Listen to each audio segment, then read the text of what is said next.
Monday, August 8th, 2011, Littleton Planning Commission special meeting to, and Dennis, would you have a roll call, please?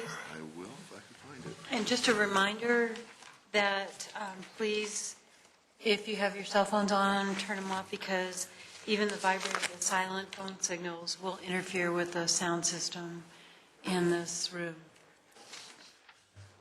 Commissioner Bagnell. Present. Commissioner Buckenstedt. Here. Commissioner Coronado. Commissioner Elrod. Commissioner Gallagher. Commissioner Newfinke. Here. Commissioner Metcalf. Commissioner Ranville. Here. Commissioner Samuelson. Here. We have a quorum. So we have the draft agenda in front of us. Any consideration of any changes or to the agenda?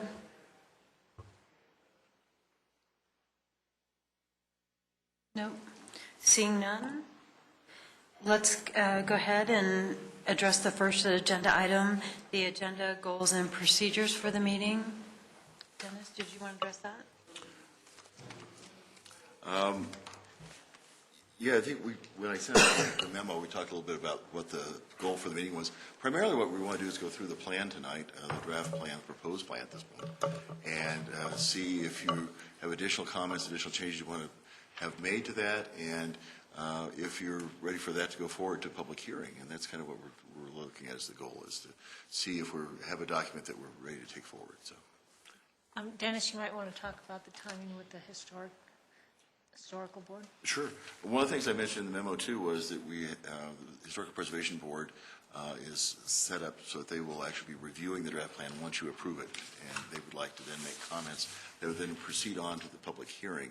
They meet once a month. They meet on the second Monday of the month. So we do have a meeting coming up next Monday on the 15th.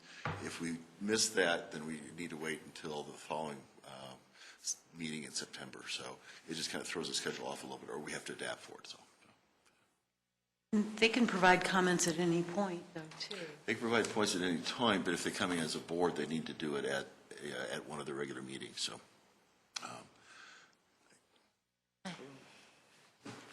And one of the things I thought about for today's meeting is just kind of going around the room and getting a general sense of what you thought about the document, and then at that point, we can assess where we're at and decide what kind of strategy we want to use to review it. And I was hoping that we might be able to be done with the review process by 8 o'clock tonight. But that doesn't mean that we're going to be done with the rest of our discussions. So, Suzanne, did you? Hey, Dave. So the first thing is that, should we just throw it out on the table to see what general comments people have of the document?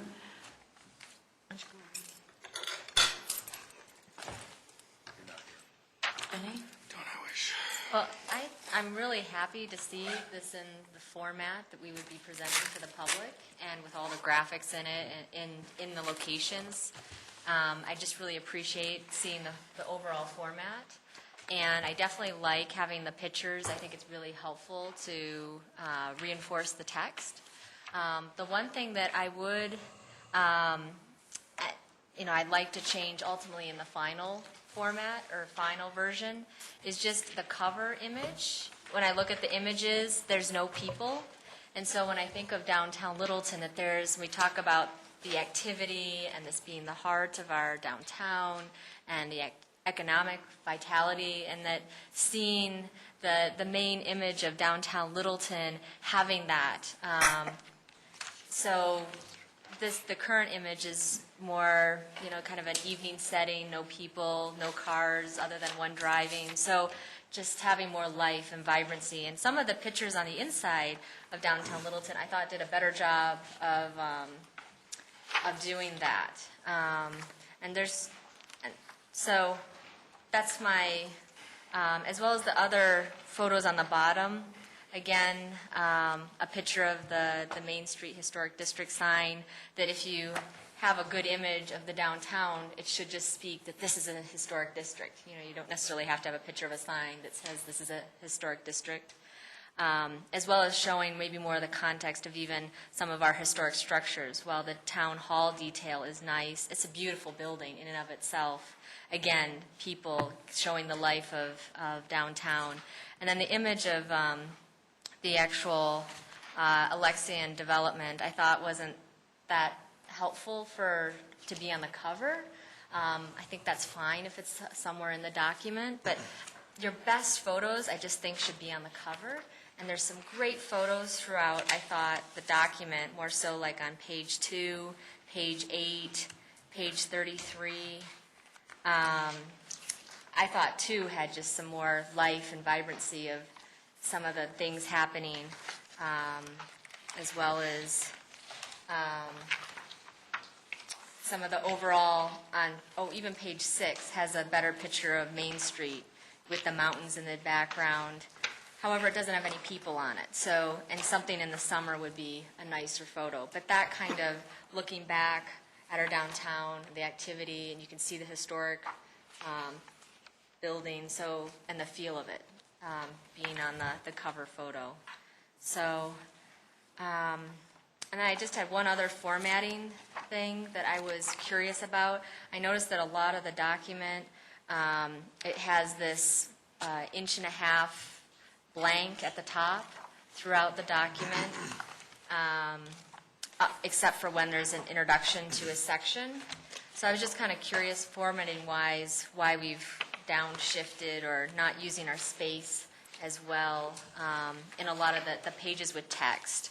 That there's just the blue line that seems to be placed downward. So it's just a formatting thing that ultimately in the final document to just think about if we have shifted down the text, that we've used that space well, either with a good header or something else, otherwise shifting the text upward. So that was pretty much my focus. Really, I looked at was the graphics, just because that's kind of my area that I of expertise. So I didn't look so much at the content, other than the general format of it, since we've gone through the content.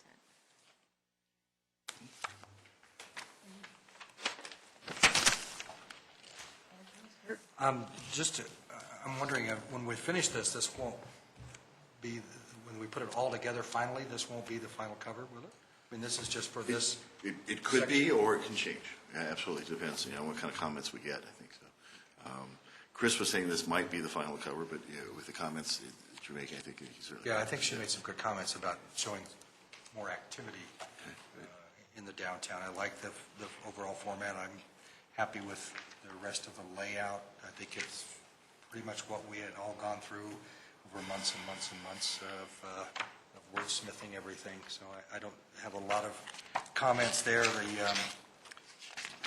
The introduction, perhaps we need to talk more about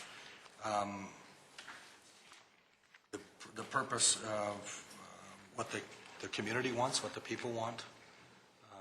But, I think in general, I'm satisfied with it. I'm sure David has comments. Only 4 pages. Who wants to go next? I have very short comments. So overall, I actually like some of your suggestions. I think those are very, very valid suggestions. And as far as formatting, what I found to be very helpful now with this final, especially someone new to the team and kind of coming in now really having a really good opportunity to look at it end to end, I think the structure of the headings and the introduction to each area, very helpful and very clear. Some things I would recommend is on page 13. We go, we have this overview and then we go straight into each of the sections. So I want to see separation. So this first page is the overview, and then here's all the stuff that comes behind it. So it just didn't flow nicely for me.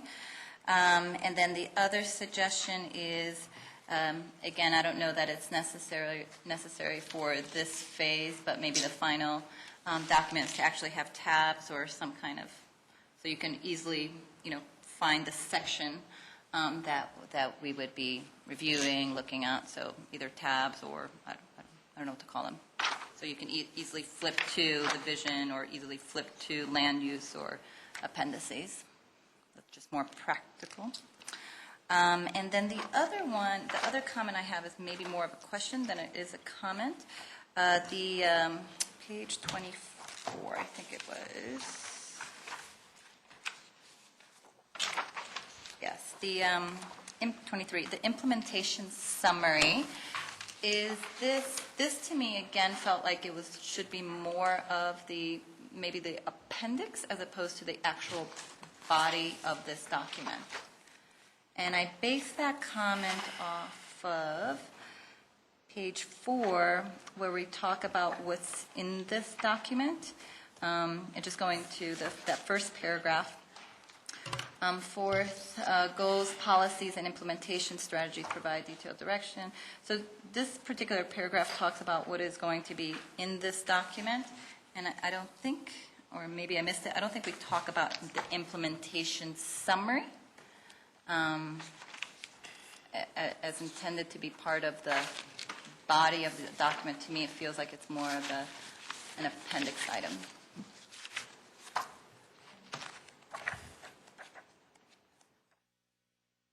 And if you guys don't mind, the way I hope to do it is just take everybody's comments, and then we'll go back and address them one by one, if that's okay with you guys. Okay. I read through it twice and felt like the content was, as we discussed, I think it looks good. I don't have any additional comments on top of what anybody else has already said.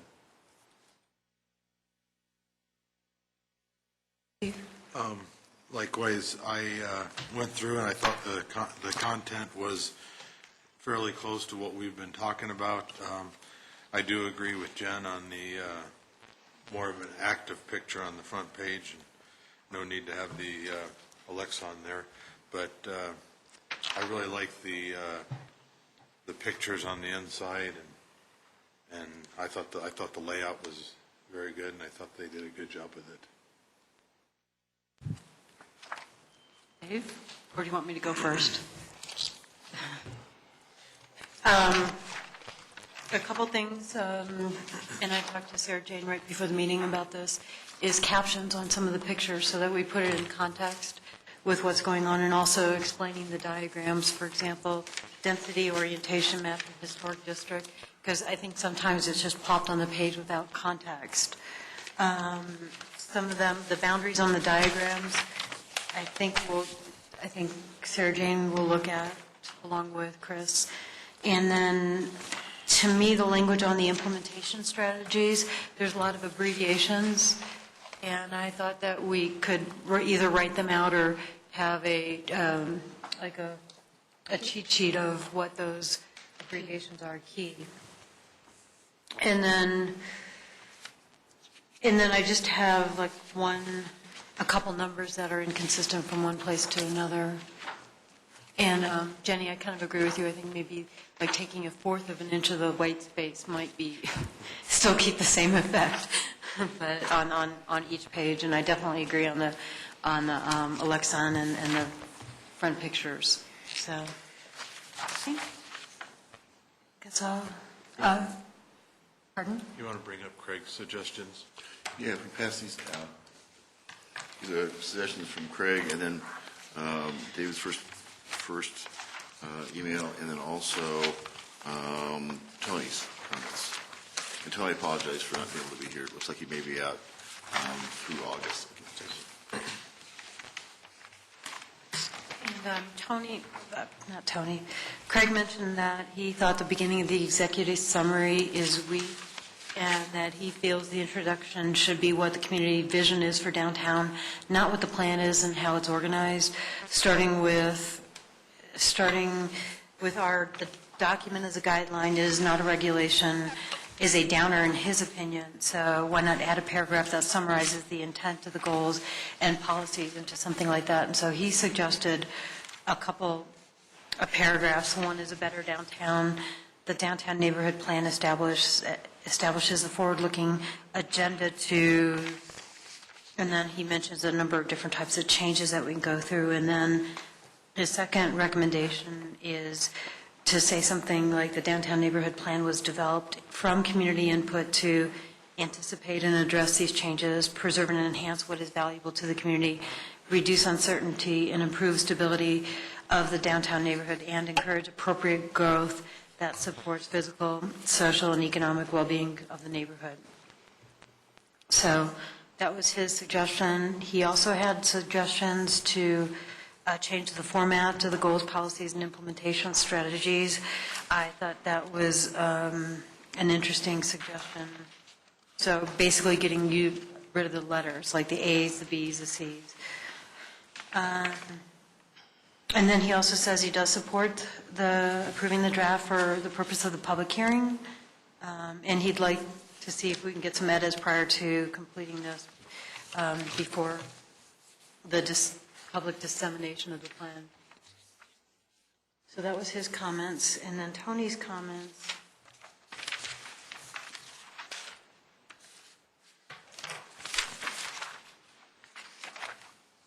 If I can find him. Where's on the back page? Yeah, he said after reviewing the edited draft plan, I say run it by the council and the public. It looks as good as is. It looks good as is. And I'm sure council will have some additions and changes. So too, they support moving it forward.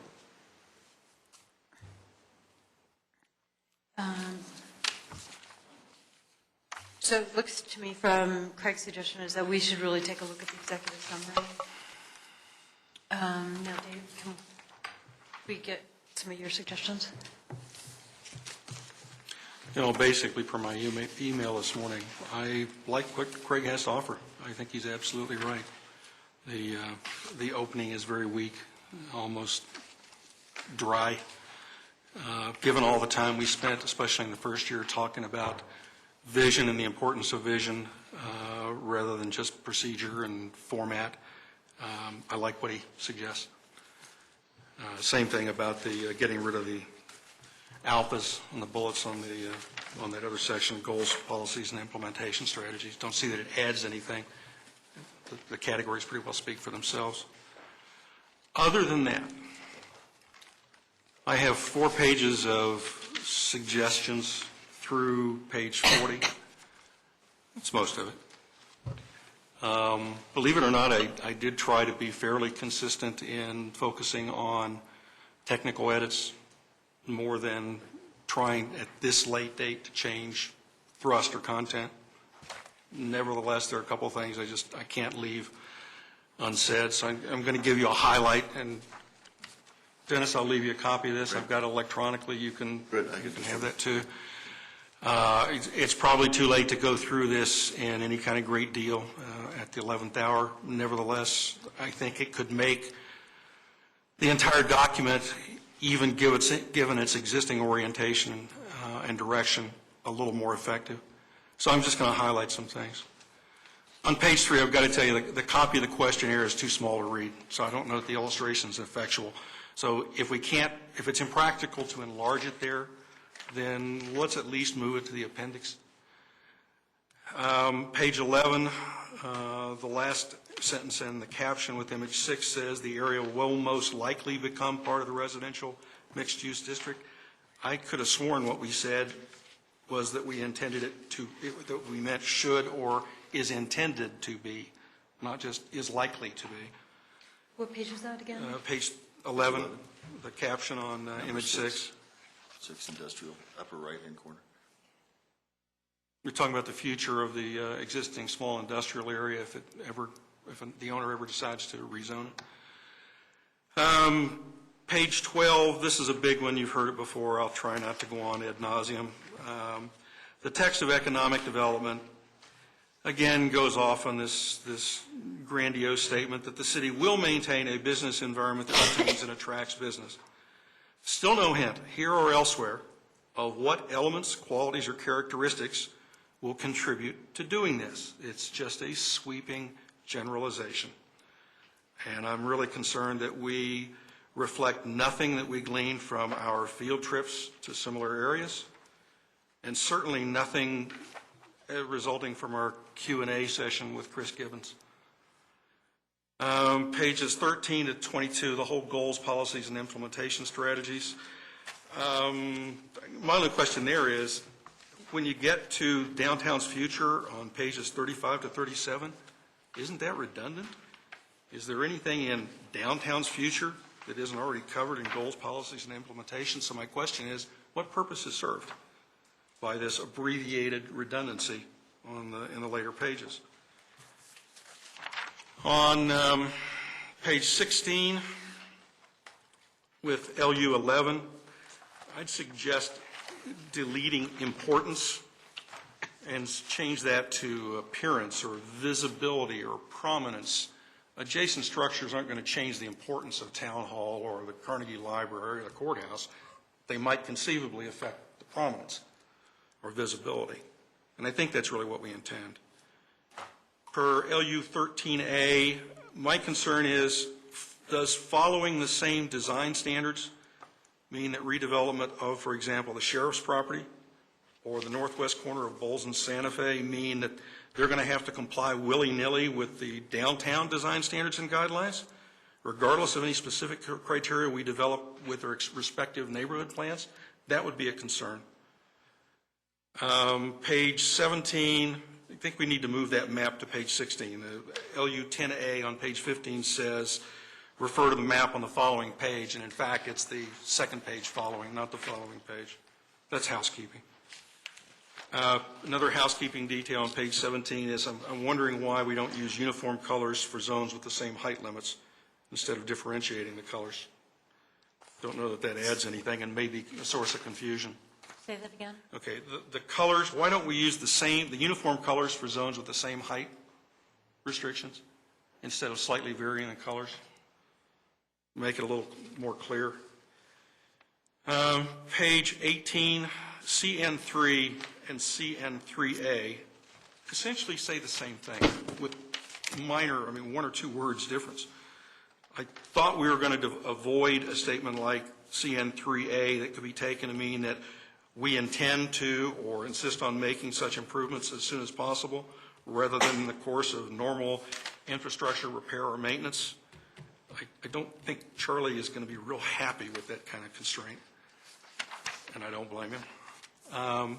Also on page 18, in CN4D, we're talking about upgrading sidewalks along Prince or Santa Fe, but we've already talked about it, upgrading all sidewalks under CN4A and CN4B. Why target these separately? CN4G, does anybody really see inappropriate intersections where safety is unimportant? Page 19, in C5A, number 4, I'd suggest replacing the word plan with design standards and guidelines, unless we're really going to delegate to staff the authority to designate desired sites per an overall plan for parking lots or structures. Also on page 19, I don't really argue with the intent of ED3, but I go back to my previous comment about we're too general. We say we want it to be conducive to business, but we don't indicate how that might be accomplished or what significant characteristics of that might be. Also on page 19, if LU1B addresses this already for the general case, why repeat it specifically as ED3B? Again, it's unnecessary repetition or redundancy. Page 23, the last sentence in the first paragraph refers to revising the plan every 10 years. Now, as we said, as a planning horizon on page 5 is 20 years, and the text earlier on this same paragraph on page 23 addresses evaluating, monitoring, and adjusting, quote, regularly and as needed. Where does this arbitrary 10-year window fit in? Page 31, I think in the first sentence under economic development, we could probably reduce or delete achieving and maintaining without reducing and possibly even enhancing our meaning in that statement. Page 32, okay, again, I've said this before repeatedly. Are we prepared to argue that a net 673 two-hour and unrestricted parking spaces downtown during the business day, and that's per the chart, is either so generous that we can continue to defer planning for any public or public-private parking facility, or so scant that we must continue to avoid revisiting our arguably outdated and inappropriate zoning requirements for on-site parking, regardless of the unarguable obstacles, again referring to Chris Gibbons and Civitas's analyses, that those requirements represent for potential healthy redevelopment downtown. Pages 35 and 37, Appendix B, I already said that, covers most of the same ground as in goals, policies, and implementation. Page 35 in item 9, do we really mean discouraged? This is regarding visible or exposed parking lots. Or are we intending prohibited, allowing for grandfathering of any existing nonconformances? Page 36, item 1 under Old Downtown Neighborhood refers to allowing lower density multifamily residences. It's not consistent with the current R5 zoning.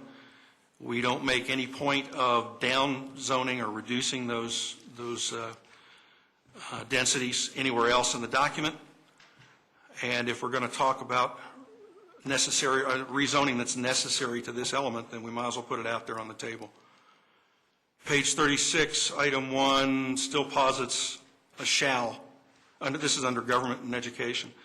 Still posits a shall over something we have no control over, that government offices will continue to be in downtown. We can't control that.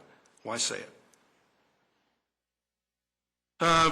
Page 37, item 2, already talked about significance in place of, or prominence in place of significance under historic preservation. Item 2, under economic development, I'm concerned that that might be taken to mean, and I've said this before, that siting and setbacks for new development cannot be changed from existing historic patterns along Alamo, Prince, or Curtis, even though such old patterns may be less than conducive to our plan's goals and desired forms. Seems inconsistent. Page 37, the note refers to the Littleton Downtown Design Standards and Guidelines for more in-depth guidance regarding land use issues. I thought those standards and guidelines more properly focused on design, and that land use was more the proper realm of zoning. Maybe that's just me. Page 38, this is a big one. Where in this appendix is any mention of our rather extensive field studies of comparable Front Range downtown areas and the lessons learned that we deemed useful for this plan update? Not one word. Page 38, I will admit that my memory and possibly my records are flawed regarding the discussion about the existing comp plan.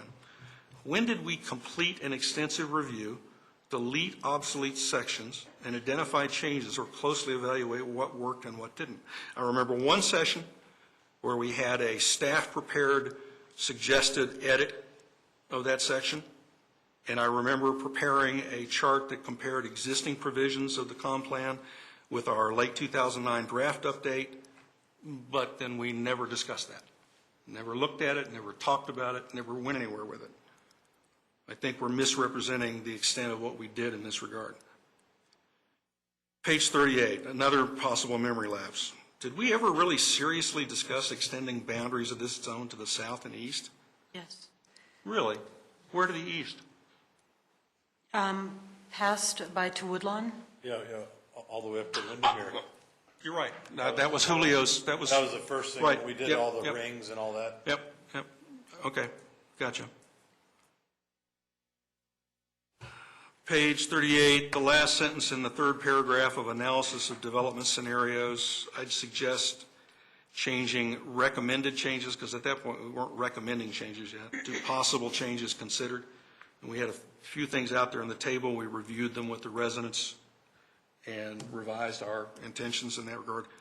I just hate to think somebody would think we had already gotten to the point of recommending changes, especially as we look forward to future development of future neighborhood plans. Page 39, contrary to the first sentence in the top paragraph, I'd swear that the goal of our height limit study was to assess their impacts on potential development. The effects on the iconic structures we quickly resolved by recommending step-backs for adjacent redevelopment. And last but not least, the timeline chart. We probably are going to have to reset the timelines for the last handful of actions that are still outstanding.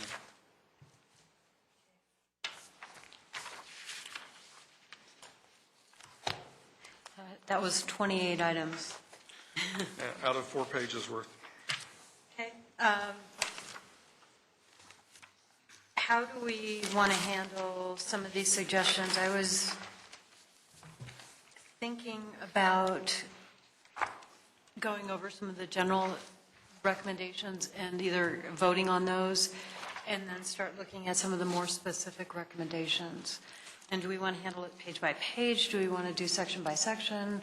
Or So I'm open to going through all of the suggestions, but I think we should, when we say vote on it, I think it's more of a, is this a necessary change that needs to go before it goes to public comment, or let's make sure we document this comment, and as we evaluate the final draft, we reincorporate that.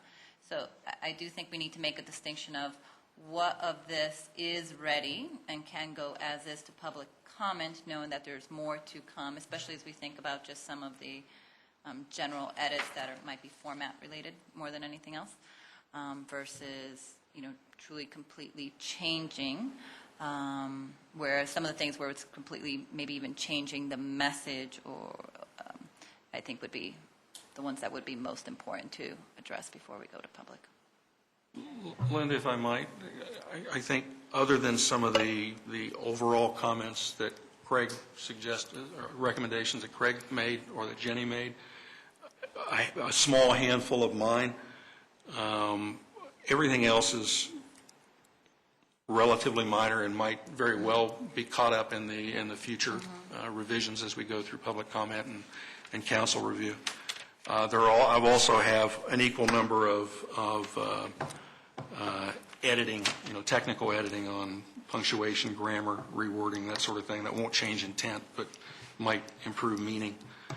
To go through one by one, 28 items or even 23 items, even I wouldn't suggest at this point. But I'd like everybody, if we can get them distributed, to at least look at it and decide long-term before we finalize it, is it worth considering? So if we can focus on the big chunks, it'll be a successful evening.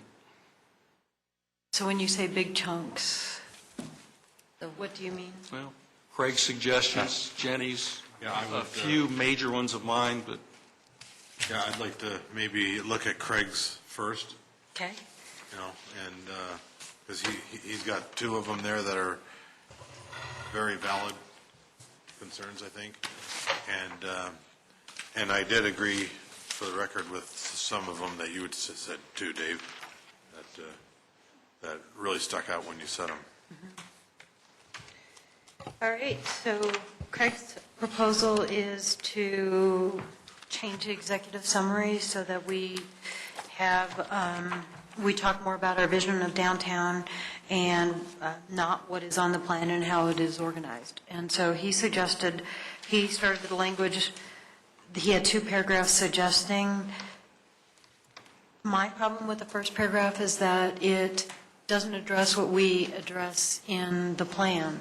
It's the changes in demographics. We haven't talked about changes in demographics in the plan. It is a reason for us to modify the plan, but we don't talk about it in the plan.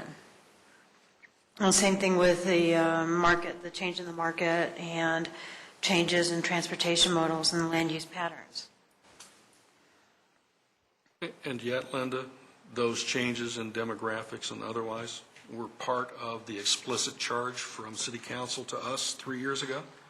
We did spend a lot of time trying to recognize and deal with the potential impacts or our anticipation of such changes. Whether they are explicitly stated in this plan or not, they certainly underlie most of the discussion that led to the elements of the plan. So I think Craig's right on target in identifying them here. So should we set the context in saying something like this?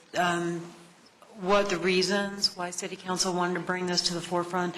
The last time the plan was updated was in 1981, and the City Council felt that these factors were important in redoing the downtown area comp plan.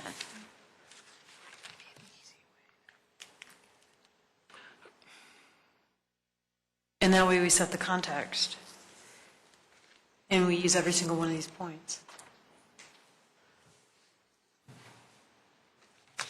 Maybe the wording between establishes a forward-looking agenda and that strives to understand needs to be tweaked a little bit. But I pretty firmly believe that most of what we talked about was based on exactly what Craig is identifying. Trying to identify and deal with in a proactive manner exactly those changes, whether they're stated, whether any of them are stated or not. But it's heart and soul of nearly everything we talked about. They were brought into consideration as you outlined the goals. That's what we're trying to say here. Before we really got down to brass tacks and specifics a year into this, that was really the thrust of what we were talking about. You know, what's going on out there now? What changes do we see in Littleton and in areas like Old South Gaylord and Old Town Arvada, that sort of thing that we can apply to this situation?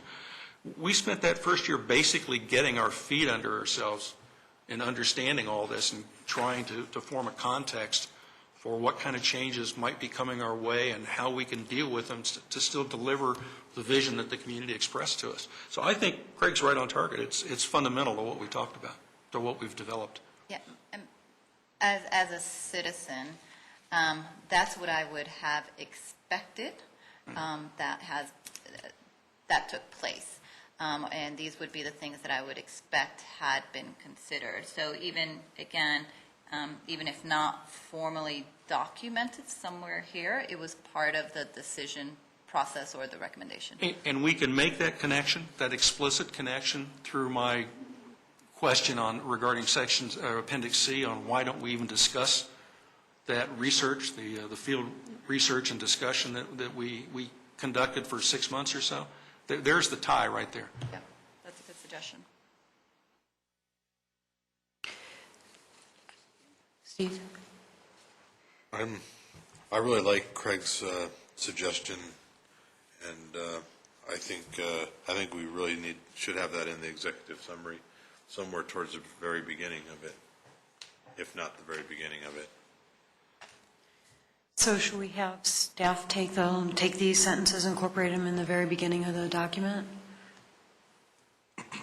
Work on the language? My question is, do we need to specifically mention each one of these? It's the last sentence, changes in land use patterns that are evolving from the needs of the community, would bring to mind that we're talking about demographics and market changes and businesses and way transportations that impact our streets. Do we need to go into each one of these and specifically say them, or can we just drop to the changes in land use patterns that are evolving from needs of the community?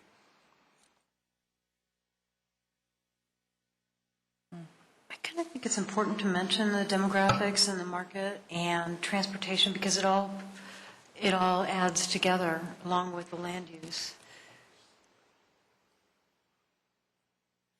I agree. Thank you.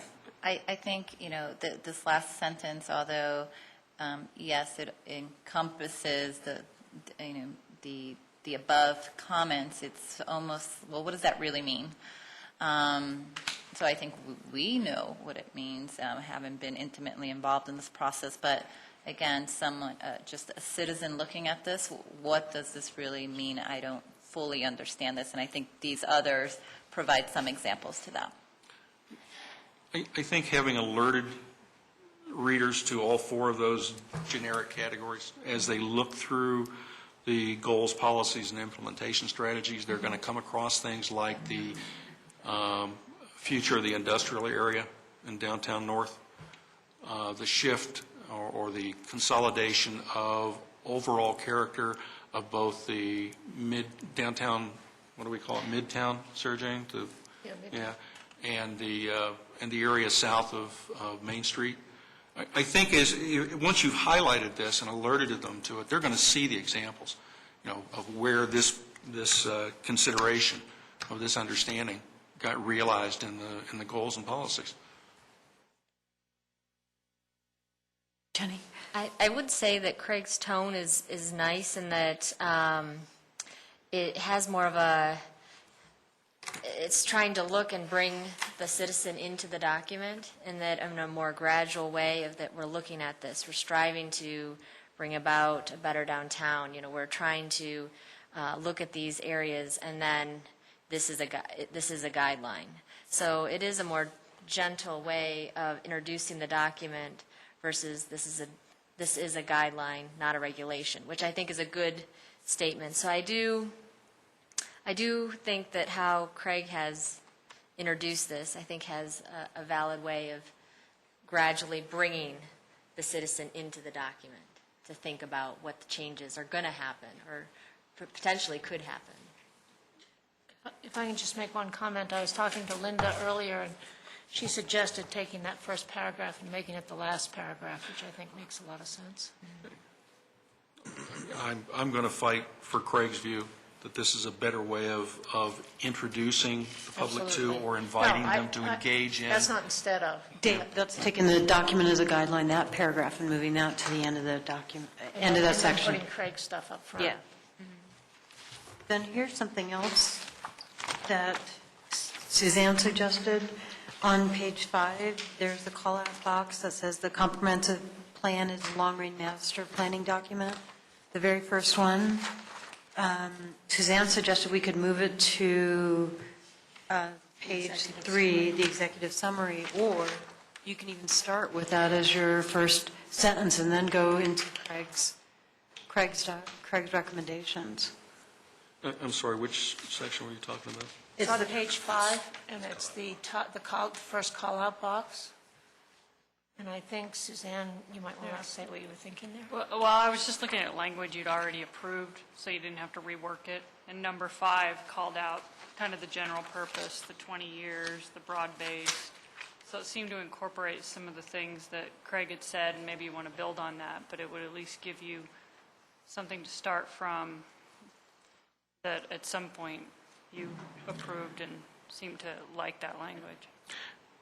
It might be that box deserves a place on page 3 instead of 5, especially if we get rid of the questionnaire that's unreadable anyway. But I have to agree with Craig that right from the beginning on page 3 under executive summary is the place to, and he'll shudder for me at hearing me use this word, to uplift or inspire members of the community and what we're about, what we're attempting here, rather than just let's set right into, well, a comprehensive plan is the long-range map. Who cares? Okay, You're going to lose them when you have a chance to light up their imagination and their engagement. Yeah, I think everybody agrees. Yeah, do we all agree with that concept that we need a really strong beginning to really get people into the document? So But you're still thinking about moving that call-out box to that page 3? we can either move it to page 3, or we can start off the entire document with that, and then that'll set the context.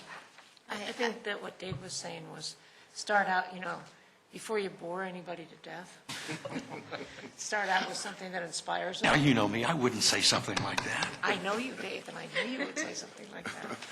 I think we risk making the, it's not about cramming everything into the executive summary. The executive summary is intended to be a shortened version that I will read front to back. If you start making it 4 pages, I will stop reading it. So this is what I will read. I will not read more than that. So try to engage me enough in this first page that then I'll continue to whatever next section. So I don't, I would not recommend, trying to put too much here. I think what Craig has suggested is spot on. And on the comment of this box that we want to move, so it talks about, if I understand what you guys are referring to, it's this, a comprehensive plan is a long-range master planning on page 5, that particular box. So I just quickly scanned the executive summary. Did we talk about the comp plan anywhere here? I don't think we, We're using the box, I think, to have that discussion. but it feels out of place. If we didn't talk about the comp plan in this executive summary, then why are you showing me this box? Whereas, to me, when I did read it on the introduction, we talk about the comp plan, and then here off to the right says, here's what a comp plan is, blah, blah, blah, blah, blah. So Purpose if- and function. Yeah, it feels better, it reads better to me, and it feels more appropriate that it is as part of the introduction, because that's where we introduce the comp plan and its relation to this document. Maybe we need to introduce the comp plan in the executive summary? I don't think so. Yeah. I don't think Because so. that, I mean, it's the entire document. I don't think so. The purpose of a preface or forward or executive summary is to basically say fairly succinctly and effectively why we're doing this, what underlies this. And it isn't the nuts and bolts of comprehensive plan versus zoning. That's the next step. Yep. Those are the fundamentals. So can we get a sense of, does anybody want to move that comprehensive plan, that page 5 over to page 3 in place of the questionnaire? No? How about, can we see a show? No? No, nobody does, okay. No, but I'd like to make the motion to start off with Craig's comments, the way he's got written there. Second. Okay, all those in favor of accepting Craig's comment? So we've got, You're talking about the Craig's comments that are down. Craig's comments that he's got in front of the about starting with that. In a more fleshed out manner, perhaps? Yeah. all right, so we all agree? Yeah, Kurt, you agree? Everybody agrees? And what about moving the first paragraph, this document as a guideline, not a regulation, to the very end of the document? I'll second that. Okay, all those in favor of doing that? That is Dave and Karina against. Motion carries. I'm sorry, were you voting on moving that? Moving the, First The paragraph. first paragraph to the end of the summary. Just to the end of the summary, that's all. So after all the detail, Yes. And that way we catch people quickly, and we don't bore them with the paragraph. That didn't bore me. That really set my head straight of what this was and what it wasn't. You do want it in And there. it confused me. Okay. I'm sorry, Dennis. I just said, it sounds like Karina wants it in here someplace in the executive summary. I think it's fine where it is. I think so Craig's comments on the introduction, and then this being the first paragraph, I'm fine with that. That, to me, set my head straight of what I was looking at. Do we revote?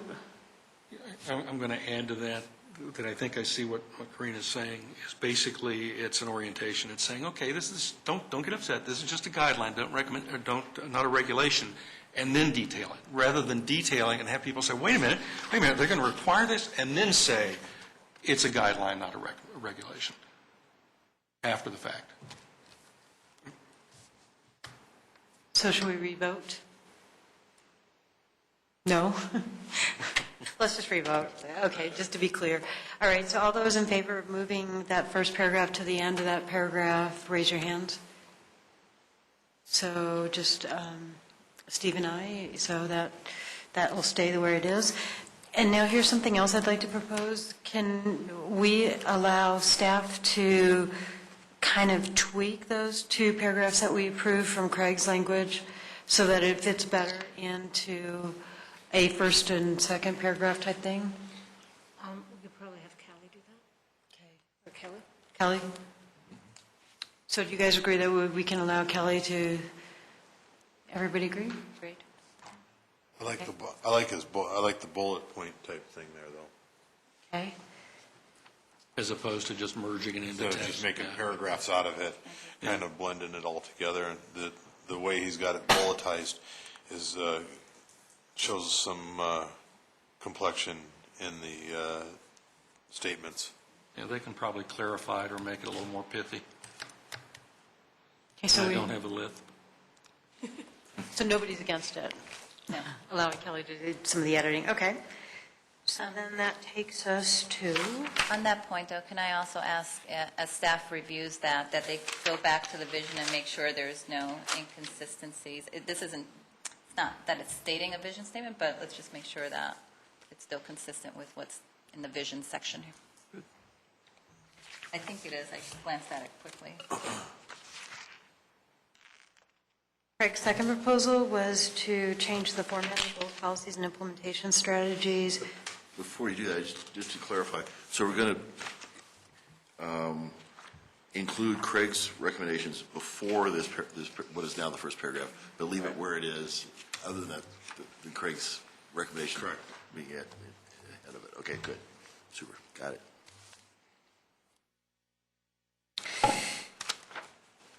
All right, so the format of the bullets and the goals, policies, and implementation strategies. What do you guys think? I think Craig's got a very good point there. Like on page 13 where land use is A, and then you flip over to page 19 where economic development is B. In between there, we actually have circulation network that doesn't even get a letter. And then the initial Never got it. list is B, so, yeah. So why not, so why not just get rid of the A, B, C, D, and E? And just do bullets for the initial list? Yes. Okay. Second on that? Second. Okay, all those in favor of Craig's recommendation is unanimous? Do we feel that's necessary, though, before it goes to public comment? I think, to me, It'd be easy to do, so, yeah, we could do it easily, so. okay, and should we now start addressing everybody's comments? I don't know that we have to address all of them. I think the other, a couple of that I picked up on was definitely the image on the front. So I think that does really set the stage of the message we're trying to convey about this document. So I do think that's important. The other one that I picked up on that was very important was the whole discussion around economic development. And we may perhaps want to relook at those sections and make sure that we're prepared to bring them forward as is. So I'm actually suggesting that we spend some time specific on the economic development comments from Dave. Okay. That's a really big and important item here. And again, if we collectively feel they have been adequately addressed, then we move on. If not, then I do think that we should. Even though I'm the one that brought it up, I'm dubious that we can effectively do much with that tonight. And I don't know how much more staff time we can invest in this. I think a lot of the substance of that sort of thing or any kind of detail could best be developed in concert with. That's what I was thinking, yes. My mind's 7,000 miles away with Chris Gibbons. Okay. So maybe all we're going to be able to accomplish tonight is agree or disagree that we need that kind of fleshing out and assign somebody to work with Chris to try and pick up a few major points that may or may not make it by the end of the document by the time we release it to the public. But at least if we agree that, concur that it needs something more like that, let's note that now and hold it for future development. I just don't think with an hour left we're going to get very far. Well, and I do think that you brought up some good points that we really need to look at too, based on, what's accurate, what's not accurate in the plan. So, I don't know, I kind of want to address things one by one real quick and just take a quick vote to get a sense of where everybody's coming from and then staff can see what they can get accomplished or not. And then also, based on your suggestion, we can say, is this necessary to move forward to the public hearing and then address it very quickly. So David, can you highlight the ones that you felt were, most critical before it goes to public comment? Let me try and reduce it to this. Can we Other wait than for what a you second? talked about? Can we wait for a second until we address some of the other issues that came up? Sure. So that we can Yeah. address it. So does everybody agree that we want to make changes to the cover images? Yes. Based on Jenny's suggestion. So can we show hands of all those that are in favor? Okay, and then do we need to do that before we go to public hearing? Yes. Yes. Yes. Okay. All right. Jenny, if it's okay with you, the inch and a half, not using the space, we note it, and then, sort of just mention it to staff. Is that okay? Okay.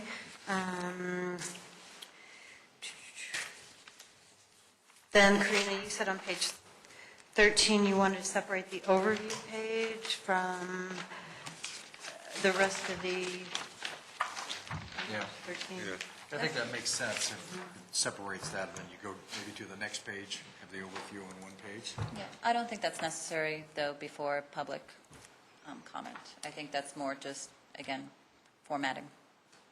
So does everybody feel the same way? Is that something that would be easy to change? Yes. Then if it's easy to change, I say just do it. It's easy, yeah. So we all agree with that, instead of taking a formal vote? And then, will this document have tabs? Initially, it will not, at least, and I don't know what the reality of that is in terms of the printing and how we would do that. We can check with Rachel and see if we can do something like that. It certainly seems like a good idea, and we'll check with that in terms of cost. And most of these are going to be online, of course, so we'll try to figure out how you actually access those sections. We won't be printing as many as we would historically. So.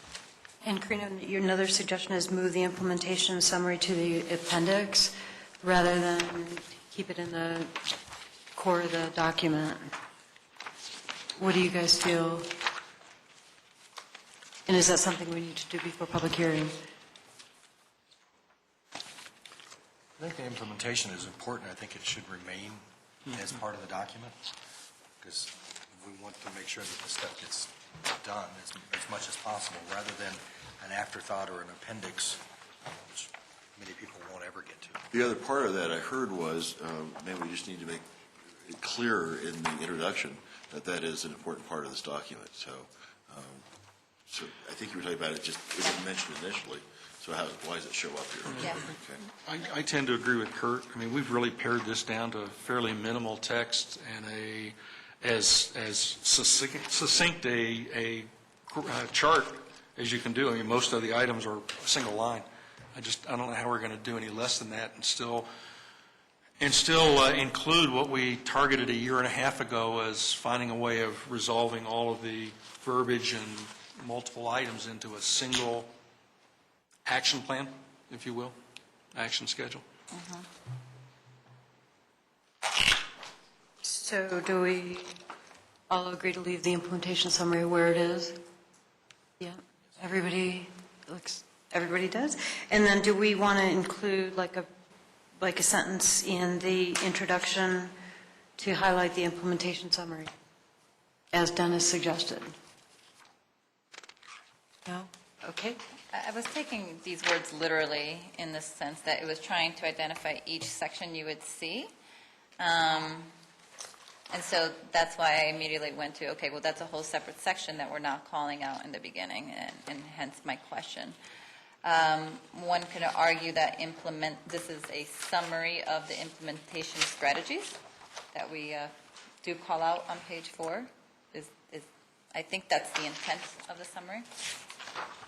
So I think we capture it. So we're good. We're good. And then, one of the things I mentioned was captions, to clarify the captions of the pictures, and also the diagrams, like the density and the orientation map, because sometimes they're just, it's not set into context. So Sarah Jane can do that, and has done that for a lot of the pictures. Does everybody agree with that? Just so that you know, as this was being done, Chris, who did the graphics on this, thought that it needed more pictures, and so he took more pictures than we provided. And so his captions will say things like Geneva Park without any reason why that picture is in there. So what I simply did was go through it and take some idea that we had about Geneva Park or something that was on that page and add it as part of the caption, so that it's not just, because a lot of people, when they read these things, they go through and they look at the pictures and they read the captions. And so you want the captions to actually give you some information. And so Linda, I do see captions on a lot of these pictures. Are you just suggesting that there should be captions on every single picture? And putting the pictures in context with the text that is on the page. I'm sorry. Let me give you an example. Yes, if you look at page 39 and you compare it to page 33. On page 33, we're actually telling you why we're showing you this picture. Vega Park is a pleasant respite and so forth, and Geneva Park provides an attractive setting. Whereas on page 39, it simply identifies this is the sheriff's site or this is the eco site. So I went through and just added the caption as to why that's important. Okay. Yeah, and basically all those are doing is giving people a visual for the areas that Exactly. we say we addressed, Exactly. so they know which areas we're talking about. Right. So we all agree with that? And again, that's an easy one to do, so. I can give you just a quick example on page 46 where the cyclist is. I mean, it's not important that the cyclist is on Mary Carter Greenway, but what's important is that the Mary Carter Greenway provides this connection. What just west of downtown provides bicycle and pedestrian trails that connect to downtown and the region. So that's the kind of thing. Sorry. And then, do we agree that language on the implementation strategies that we either provide a key or write out, if I can, yeah. I've got that too. So on page 24, for example, the second one, coordinate zoning and dev regs and processes, either provide a key or write those words out, because that just makes it a lot more. Yeah, I think we probably need to write them out. I don't think we're going to repeat them enough, that it's easy enough. And I think we have enough room here, we can do that, so. Do you guys agree with that? Because then that'll make it a lot more polished when we take it to public hearing. I mean, Well, especially if we're going to take out all of these numbers. On the left-hand side, we'll have some more room. You know, I'm not sure it's something we need to address now, but I guess my question to staff, and to Gary in particular, would be, do we need to reevaluate some of those durations, which seem to be kind of generic and lumped together, to make sure that there's just a sanity check? Is it really effective to talk about all of this stuff as, I mean, we're basically saying 12 months, 24 months, ongoing. Those are pretty broad timeframes for this many items.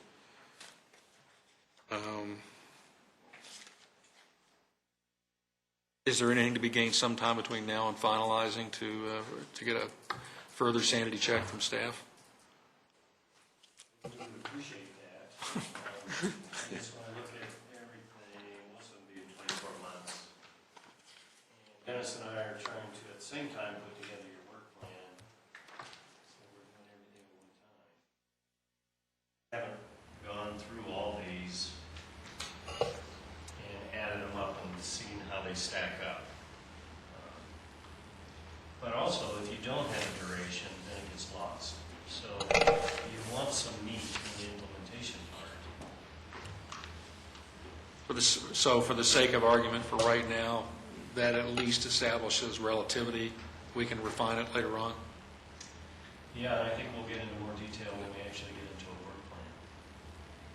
But I don't want to get that kind of detail into this general plan. So, yeah, I know what you're saying, Dave, and I have some of the same concerns, but how detailed do you really get? And then, you know, anything can change, and now you've got a comprehensive plan that doesn't match what we're doing. Some place between the CPM schedule that has 3,000 activities and one that has 3 might be a happy medium, a workable and effective medium.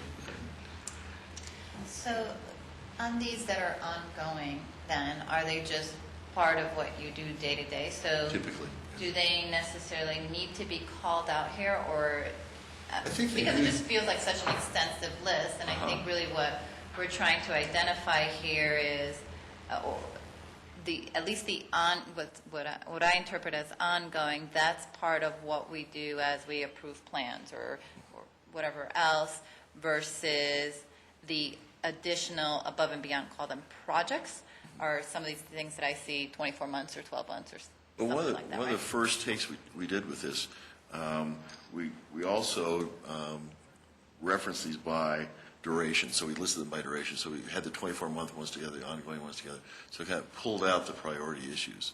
And we could go back to do that again. It's fairly easy to do. So you can actually see the relative time frames. If that, 'cause I understand what you're saying in terms of it kind of loses its significance when you've got everything ongoing. And I think maybe that's because we don't highlight the ones that are shorter term and have a more finite product. And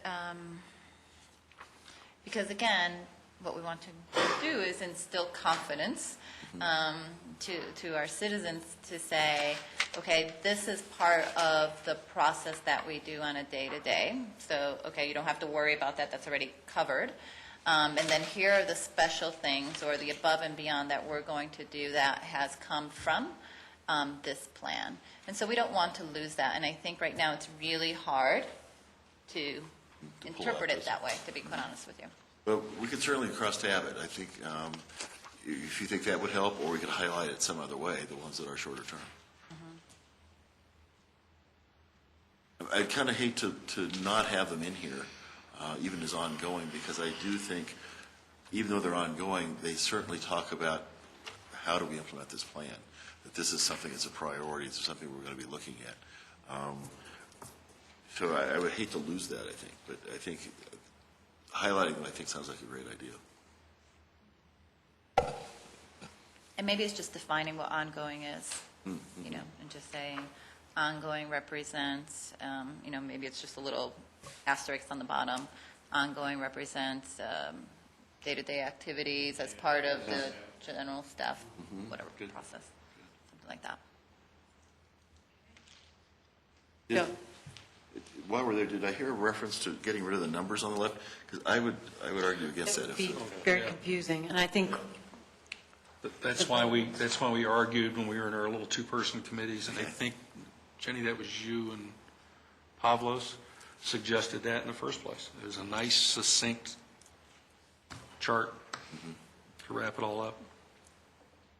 So we done with the implementation strategy? If I can elaborate, just so we'll keep this in our minds, and Gary, you might note this too. What we might find in place of ongoing, when we start talking about elaborating or refining this, is some things like, for example, provide safe and comfortable street crossings. We might want to be a little more specific and say it's as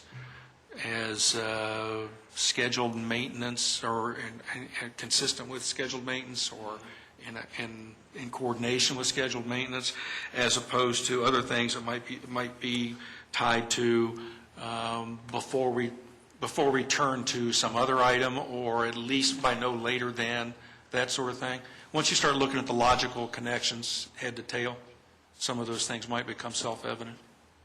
But I don't see any reason to try and do that now. And I have one more final comment on this. I do think formatting will help us here, again, so it doesn't just feel like this run-on list. Again, to separate land use, and then here are all the things under land use. What does CN stand for? Circulation network. Thank you, circulation. So then, again, it's just easily to, you know, for someone that's specifically interested in land use, they've read about land use, and they come here and they can easily find each. Do a heading, Yeah, so do a heading and separate each section. And if we lose Jenny's inch and a half up at the top, we've got room for doing that. Very foresighted, Jenny. All right, on page 3, on the very bottom corner, it says the Planning Commission distributed more than 27,000 questionnaires. And then on page 42, I believe, in the middle of the page, we say we distributed more than 25,000. So you make those consistent. More than 25,000 is closer to 27. Well, actually, if you, that was my first reaction too, but then if you read it, what it says is that we mailed out 25,000 and then made additional copies available at the library, et cetera, and that's how you get to the 27,000. So it's consistent. Okay. But it is, I mean, from a reader, they're not going to pay attention to those details, and so let's just either make the same statement in both places, or not. Make it consistent. Yeah.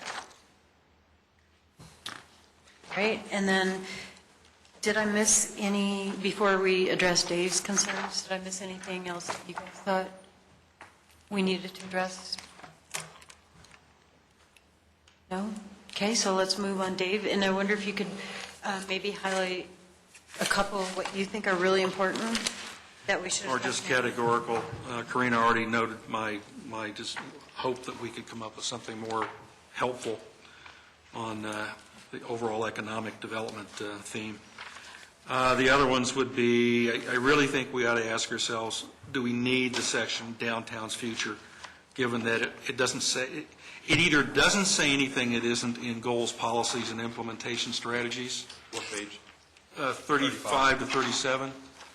Dave, Or that's- if it does, it ought to be in goals, policies, and implementation, not in this redundant section. Can I suggest that we just go through these and vote on them each at a time, so we don't go through them again? Okay, so that takes us back to what we initially did. The first is, No, just Dave's suggestions. I mean, we rambled. In other words, listening to me highlight 3 or 4 and then go back and talk about them, just talk about them one at a time. One at a time, vote, go to the next one. so, This came from Julio. I don't know if you remember. He wanted a section on downtown's future because he said, you read through the whole thing and there's nothing succinct about it. I mean, I'm not trying to defend it. No. I'm just telling you where it came from. For my money, we could get rid of it, but Yeah, but my point is, if it doesn't say anything more than is already covered in goals, policies, and implementation strategies, why is it there? If it does include elements that aren't in the specific goals, policies, and implementation strategies, why not? well, and I think we argued this a lot in deciding whether to keep this or not keep it. And I think the decision was to keep it. And I agree with you, it should be, these statements should be in the actual goals, policies, and implementation strategies, but at the same time, we're setting the existing conditions in downtown and what we see the future conditions are. Which is the existing conditions and which is the future? The goals, policies, and implementation strategies isn't the future? Well, that's the intent, but this sets just another stage. My suspicion is that this is a relic. At one point, we had this downtown's future, and we tried to dispose of it quickly by pushing it into the appendix, but it appears totally redundant to me. I agree with David, and I think along the lines of what Karina was saying earlier, if we want people to read through this entire document, we need to avoid redundancy.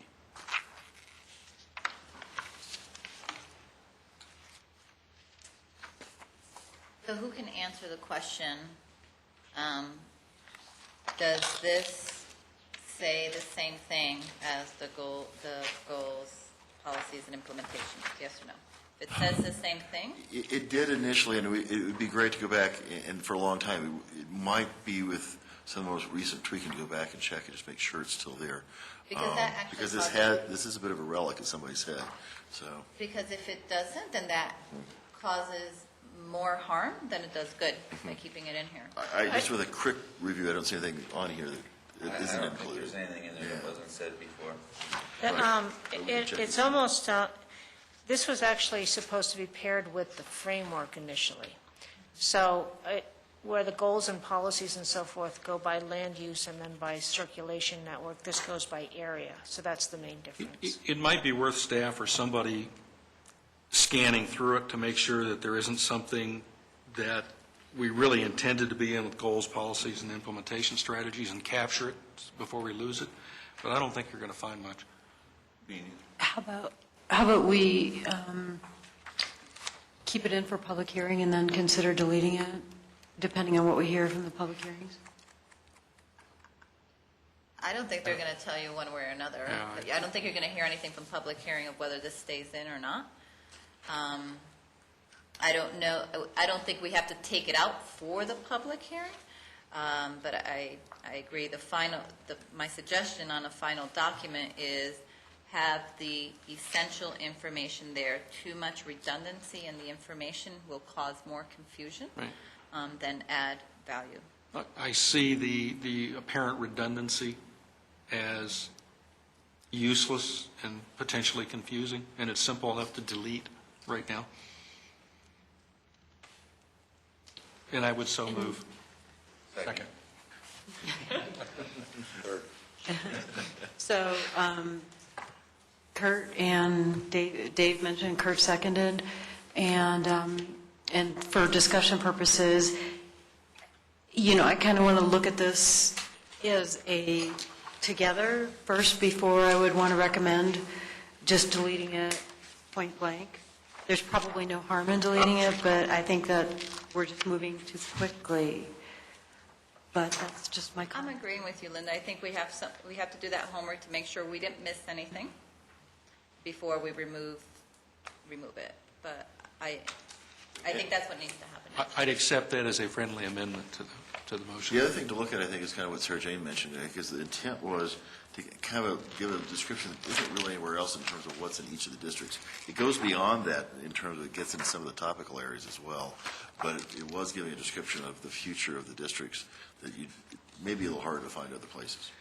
Again, if the goals, policies, and implementation strategies isn't dealing with the future of downtown, what is it dealing with? At one point, we did, you're right, Julio was the one that says, aren't we going to be able to distinguish between evaluation or presentation of downtown as it is and the direction we want to take it? But quite frankly, I don't see this doing it. Okay, so the recommendation is that, are we just talking about downtown's future? Appendix B. Okay, Appendix B is to, and tell me if I'm wrong, evaluate or consider deleting downtown's future and having staff go back and look to see if we include all the details in downtown futures in the goals, policies, and implementation strategies. And if they are all in there, we should delete it, is that? Right. And if there's just a handful of things we need to recapture, then a recommendation from staff about what they are, and then all we have to do is decide where to put them. Yeah. Simple Or enough if, decision. because some of them may have been deleted on purpose. I don't think there's anything that's been deleted. I think these are consistent, because it wasn't that long ago I checked it. And if we have time before we finalize and print this stuff for public debate, we could easily vote on 3 or 4 items that we have to recapture and insert into the overall document. Otherwise, if they appear relatively minor, we could pick it up with the revisions subsequent to the public comment and council review. So Kurt, do you agree to that change? Okay, Sure. all those in favor of that consideration? That is everyone. Okay, and then let's go back to economic development.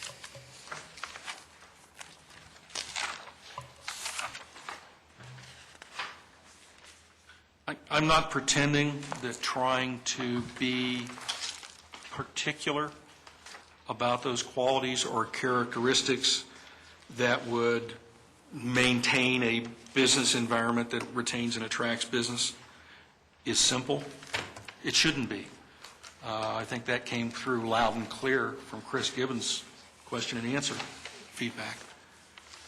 But nevertheless, just to make that statement without any suggestion as to what those characteristics or qualities might be is empty. It's an empty gesture. So which page are you on?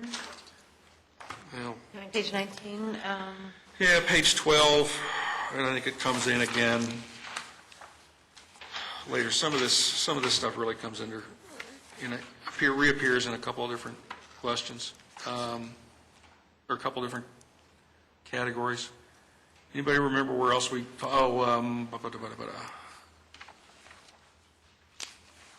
I know there was another place that I referenced it, because I stumbled over bothering to mention it again when I was going through my highlights. Page 37. Something that we just eliminated. Yeah, it's on Thursday. Yeah, it could be. In any case, wherever it appears, I just think rather than making the sweeping generalization of an environment friendly to business or conducive to business or whatever it is, we need to give some indication that we have at least a few ideas as to what those qualities or characteristics might be. Otherwise, as I've said repeatedly, instead of delegating to staff to flesh this out, we're deferring it with no direction whatsoever.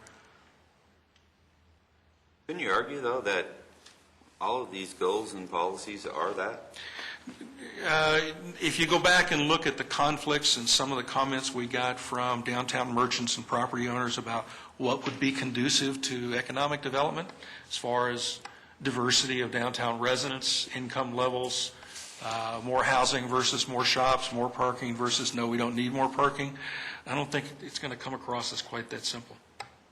And that's why I think we need to have at least point in some kind of direction or point towards some kind of elements that we think are elements or dynamics that will create that kind of atmosphere, that kind of environment. Otherwise, we wasted an opportunity. And So what kind of dynamics are you thinking about? again, I'd like to refer a lot of this to Chris. This is a good opportunity for Chris to get his 2 cents worth in terms of what's going to work. I think the intent was, and I think, if I'm remembering the discussion correctly, I think you were pretty much paralleling the discussion that we got back from Chris in terms of collaboration, looking at the city's rules and regulations, making sure that they're as accessible and as equitable as possible. For example, the pros and cons. Yeah, for example, the pros and cons of diversity of downtown residents, the practical limitations on trying to promote or encourage neighborhood serving businesses, the food stores and that sort of thing. The pros and cons of more residential versus that may or may not shop and spend downtown versus the daytime businesses that have employees and clients coming in that will be attracted to and frequent the downtown businesses. That's the kind of interplay that we talked about a lot. We just never resolved it into anything that we could put into words. Is that too much detail to put in a comp plan here? Oh, what plan? Pardon? What did you say? Is it too much detail to put into the economic development section of the comp plan? Without that, ask any 10 people what is meant by an environment friendly to or conducive to economic development. You're going to get 10 different answers. Well, it does say underneath there that to continue to collaborate with the merchants and to review the city's regulations and procedures. Do you think there's more than that? I can think of at least 3 situations where at least 2 existing merchants are diametrically opposed as to what ought to be done or what would be helpful to their particular business or the downtown environment. But our document can't, I mean, for lack of a better term, it can't make everybody happy, right? I mean, it's And it would be helpful to recognize that and recognize what we can do But in or the the limitations. document, we've called out good streets, we've called out building heights, we've called out mixed use with plenty of residential, plenty of business. We've called out that we need to do a parking plan to improve the access to business. I mean, we can double or triple the size of this document, and it's going to be a throwaway. I think rather than doubling or tripling the size of the document, we could add, or Chris could help us add, 2 or 3 primary considerations of things that would contribute to this kind of environment without adding even a page.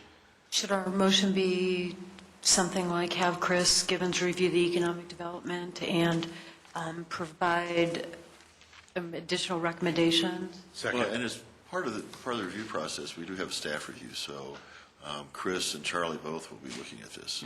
But in this case, it would be helpful for us to be proactive and say, guys, when you look at it, look at this. this is the kind of thing we hope that you can provide for us. Okay. So it's been motioned and seconded to have Chris review the economic development section of the plan. And just to further that, with the intent to provide additional recommendations on either policy or implementation strategies? Is that what our Yeah, intent is? that's essentially the intent. We'd be adding a couple of bullets under that section. During his review. During his review. Yeah. So do you agree with that? Yes. Okay, so are we ready to vote? Any more discussion? The only thing is, I guess, you want that done before it goes to public hearing, and then you want to see it again? Oh, it's after. I don't think we have the time for that. I mean, if they could work an overnight miracle, great, but I think it's, right now, it's what's important is to establish consensus. Do we think that that is something that should be done before we finalize this in order to make sense of this section or not? Okay. So all those in favor of that motion? So that is everyone. Dave, your next subject? One that was important to me was the community, let's see if I can find it. Oh, Appendix C. Appendix C. The discussion of the field work we did, yeah, I think to release this without reflecting anything, even the fact that we did it, much less anything we learned from it and tried to apply in the goals, policies, and implementation strategies, is dismissing what I thought was a fairly significant part of our effort. It was just an oversight. Okay. So would you guys agree that I can go ahead and draft a paragraph? Yes. Or maybe a paragraph and a half that describes all the outreach, such as going to The field Arvada? study that we did, Arvada. Yeah. Right. Golden. Golden. Right, and what we tried to glean from that is useful. We don't need to make anything of things that didn't seem relevant, but there were a handful, 3, 4. I was thinking Linda, you had that, and maybe we Yeah, I should thought get it we had included. it too. Somehow just So got they didn't get in dropped. there, yeah, but I think Linda had that, yeah, so I'll go back and look, but I think she's got it already. Well, and again, I say this, I mentioned before, I think this is the reference that Karina was looking for with Craig's addition or keynote for the overview, or for the executive summary. And to leave that out both omits a big section of what we did in terms of understanding. Right. And it was significant, too. I mean, Yeah. we did spend a lot of time and energy, and we got a lot of really good information from that. Okay. So any other issues that are important, Dave? Well, I suppose I could lump together my continued dismay that we, after 3 years plus, still are unready to do anything about or say anything substantive about parking. There was one other item, too, and now it escapes me because I have too many items on my sheet. It'll come to me what that was eventually, but it just seems like the tough problems identified are mutually agreed upon by council and planning commission at the beginning of this process, parking being one of them. We've dithered on. And if we haven't learned enough by now to at least establish some major criteria for whatever specific plan follows, we're just deferring. We're just turning it over to somebody else saying, oh, we couldn't do anything with it. You guys take a shot. I think that's irresponsible. But I don't think we're going to do anything with it now. Well, and it may be during the public comment, we hear so much about parking that we're going to have to go back and add some things into the plan to make it a little more concrete. I would welcome that, and I agree with you that that might come from there, and or else it'll never rear its head, and I'll be the only one to reflect any concern But we about it. talk about parking here, David. I mean, under circulation network, again, is your comment here, we don't talk about it enough? Quantities, we talked about, well, we're going to make it not dominate and affect the overall design and character. We're going to hide it or conceal it or whatever. What we don't talk about is the very matter, the heart of the issue that in part drove City Council to call for an update in the first place, and that is, to what extent is the arguable outdated zoning requirement for on-site parking inhibiting healthy development downtown? Except when Planning Commission and City Council just set it aside and pretend it doesn't exist. It, I thought, was one of the major drivers for this update in the first place, and we've punted on it. Well, but we are going to be addressing it really quickly. Sorry, Jenny? Well, actually, CN5, there's actually a number of items underneath that at least try to get into some of the items that are part of the parking program. And I totally agree, David, that parking totally needs to be addressed. But I do think we do have a few items here that's actually more extensive than looking at some of the other policies and implementation strategies. That there's, do you think that there's something else that should be added to CN5A that isn't there? Or maybe something we ought to add, well, either, yeah. I think we ought to specifically and explicitly recognize the continuing conflicts, problems posed by existing zoning requirements for on-site parking. What I hear you're saying, Dave, I think is you want to talk more about the issue. And we No, I don't want to talk about the, we've talked about the issue for most of the, off and on for most of the last 3 years. My point is, if by now we're not ready to say either we're too restrictive and it's limiting downtown development, which came through fairly strongly from Chris Gibbons and from Dick Farley, then are we willing to say we're perfectly happy with it and think we need to keep that on-site requirement in order to have adequate parking? One or the other, but don't ignore it. It's a 600-pound gorilla. It's not going away. I guess maybe what I'm hearing you say then is that when we get to the goals and the policies, we should have a statement that turns those around and says specifically that we want to have a parking requirement downtown that does not inhibit the businesses downtown. So reverse that issue and turn it into a goal, because we have the start of that goal here, but we haven't got a specific with the goals. I think it's a specific that ought to appear on the chart and ought to have a timeline of come up with a new, no less than 12 months, but certainly no more than 24. And if that means in our subsequent, agenda or work plan, we're going to supplement that and do it, that's fine, but let's recognize it right now that this needs to be done and done soon. So specifically say, we're going to address the current parking requirements. And so that's what you're saying, right? What about, Say evaluate parking options. No, I mean zoning. To what extent do the current zoning requirements for on-site parking inhibit healthy development So versus assuring adequate parking downtown rather than leaving it to the market? I'm ashamed that's the best we could come up with at this point after 3 years. well, can you turn that into a goal for us? Or a policy? So I agree that could be said. I think I'd feel more comfortable if we heard specifically what goal or policy. Resolve the conflict between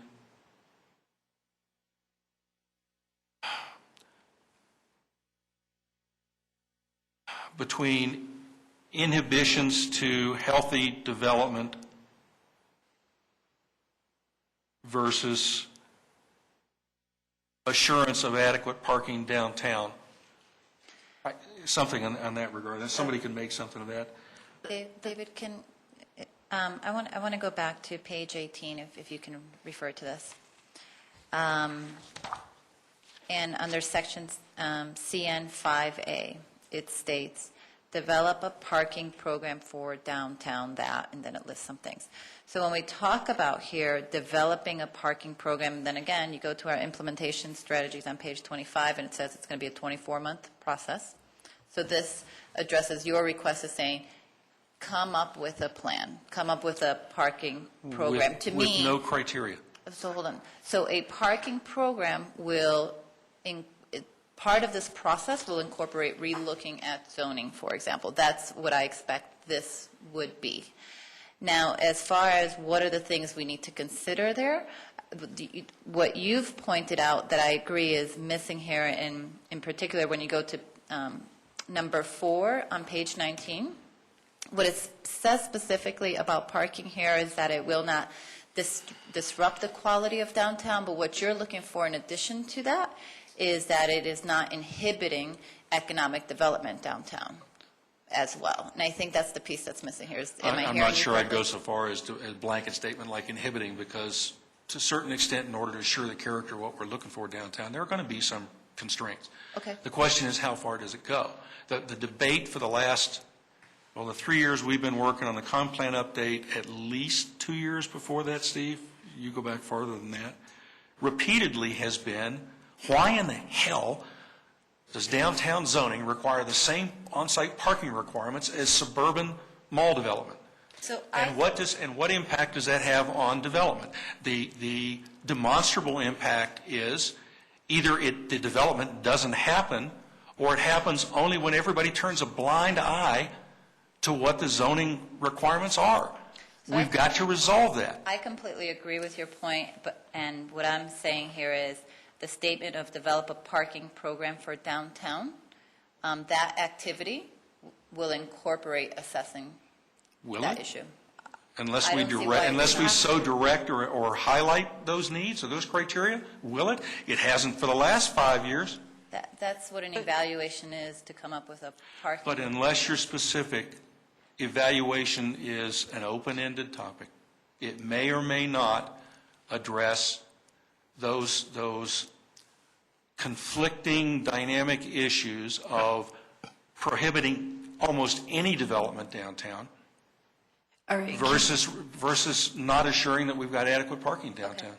So I think what we're trying to suggest here is part of this implementation, I'm not trying to put words in your mouth, David, I just want to make sure I'm understanding where you're going, or what your suggestion is here, is that you feel we need to include an implementation strategy to specifically address that issue. That is missing from here. So I see 1, 2, 3, and 4. None of those talk about this issue you're bringing up. I guess I'd contemplate a specific implementation strategy that says within 12 months, resolve the conflicts between inhibitions to healthy development. Well, Dave, why don't we just say exactly what we discussed? We need to modify zoning to get rid of the historical preservation advantage for parking. And then also we want to delete the parking requirements for downtown. I mean, can we say that in the implementation? I don't think so. We can. We had this debate, and the reason why this is getting protracted is the same reason that we haven't resolved it up to now. Nobody wants to get down to brass tacks and say it. Every time it comes up, people inevitably start talking about another study. This town and city council is up to their eyeballs with studies over the last 10 years. We don't need another one. But if we explicitly identify impacts on development and planning for any impacts of changing the zoning on available parking, rather than just, and Steve, we talked about this before, and Julio was big on it, says just delete the whole parking requirement on site. And my objection to that was to do that without at least anticipating what some of the options might be for dealing with the results is irresponsible. And I think both of those elements ought to be in there. Wait, Steve? We're working on right now on trying to see on what we're going to do with this plan before we move it to the public. Okay. Is there anything on parking that you want to have said right here in C5 anywhere in here before it goes to public? Yes, add a 5 that says resolve the conflicts presented to, I'm not going to try and wordsmith it right there. I want those two elements. Resolve the existing zone, the conflicts within existing zoning for on-site parking to mitigate impacts on healthy development without blindly allowing the marketplace to deal with making up the shortfall without looking I ahead. think you were doing pretty good until you hit the word blindly. Okay, well, Wait, find a more neutral term, but my point is, Wait, Jenny? And actually, David, would you also feel better if for the develop a parking program for downtown, the CN58, if that said 12 months instead of 24? Because I'd feel better if that said, yeah, that's part of it, that's a secondary part, the elements of inhibitions on development and not ignoring, not waiting for the problem. That was a comment we heard 3 years ago, was a couple of merchants were saying, it'd be great to see a parking problem develop downtown. And our response was, you don't wait for it to happen. You anticipate and plan for it. Those are the two elements. So David, I think, to Steve's point, until you got to the blindly part, so I think those statements, and I try to capture bits and pieces, I think that it could have stopped there to mitigate economic development, and it stops there because, again, number 4 here talks about ensuring you don't disrupt the quality of downtown, which addresses your blindly, I think. Well, no, it Well, doesn't. we Quality's need pretty to, generic. We need to kind of move on here, so. Well, let me I ask you this. suggest- If I moved that we added an item 5 that specifically gave a short-term horizon for reevaluating the on-site parking requirement under zoning and capturing those two elements, Which two? avoiding unreasonable obstruction of healthy development, and also proactively anticipating options to keep adequate parking downtown. Do we have a second? Period. Yeah, that's fine. Why don't you start with just the beginning part about the regulations? Yeah, Yeah. Do we have a second on that motion? And that, Do we? Dennis, is that the kind of thing that staff could wordsmith into something? was- It's those two elements that I'm looking for. I have 3 elements. I have, the first part is to resolve the conflicts between existing zoning requirements, healthy business development, and proactively anticipate future parking needs. It really boils down to two things. To what extent do the zoning requirements inhibit healthy development? And how do we anticipate and look at alternatives ahead of any parking crunch downtown? That's really what I'm looking for. I second that. Thank you. Okay, so it's been moved and seconded. Can we repeat the motion? You're joking. I have it, we can look it up on the time. But basically, it's to resolve, am I wrong when I say resolve the conflicts between existing zoning requirements and inhibiting healthy business development downtown? That's one thing? No, it's reevaluate the zoning requirements to, what am I going to say, Steve? Mitigate I think- inhibitions against healthy development. I think what would be good is stop right there, and then she can second that, and then you can work from there, because then at least you've got a motion to begin with that I think everybody is going to agree upon. That first part, what you just said about, I'm uneasy about doing the one without tying it to the other, with planning We ahead, with do- looking ahead, with being proactive instead of reactive. but once you get the first part, then you can get a friendly amendment to the second part. Okay, I'm willing to go with that. Because at least, Yeah, we've got at the- least you're headed on. Yeah, I'm willing to go with that if that'll move it along. So the motion is to reevaluate zoning requirements. I second that. Okay, so it's been moved and seconded to reevaluate zoning requirements as CN 5. How about to reevaluate zoning requirements and mitigate their negative effects on business development downtown? Say that again. Reevaluate zoning requirements with an eye to mitigating the negative effects on business development downtown. As a working draft, that's fine. I'm sure we'll get comments back, yeah. Really good Yeah. start. All right. We so debated this for we 3 ready, any years. discussion? We ready to vote? Couldn't get that far. All those in favor of that? And I would like to suggest we move on to, if there's any other pressing issues, then we should, address those, and if not, we should consider approving the plan for presentation and public hearing based on our discussions. Okay, I don't want to move past that without backtracking to the preparing or anticipating options for dealing with any downtown parking shortfall that develops. You shouldn't be doing one without the other. I think it could be incorporated into the same item. I think it should be incorporated into the same item. But I think that's an important corollary. So, Well, if you're evaluating the parking regulations, wouldn't that be part of it? Well, part of what we're trying to do, or what we said we were trying to do, is if we're going to make recommended changes or alterations or reemphasize certain development, that included in our thinking was anticipation of likely consequences. And in this case, the anticipation of the likely consequence of reduction or elimination of the zoning requirement for on-site parking is okay. If that produces a parking shortage downtown, how do we deal with it? How do we plan for it ahead of time instead of waiting until it's critical? well, and I think that's intent of the parking reduction table, right, Jenny? Can I read something? Yes. Anticipate a solution to any future parking needs to avoid a parking shortage downtown.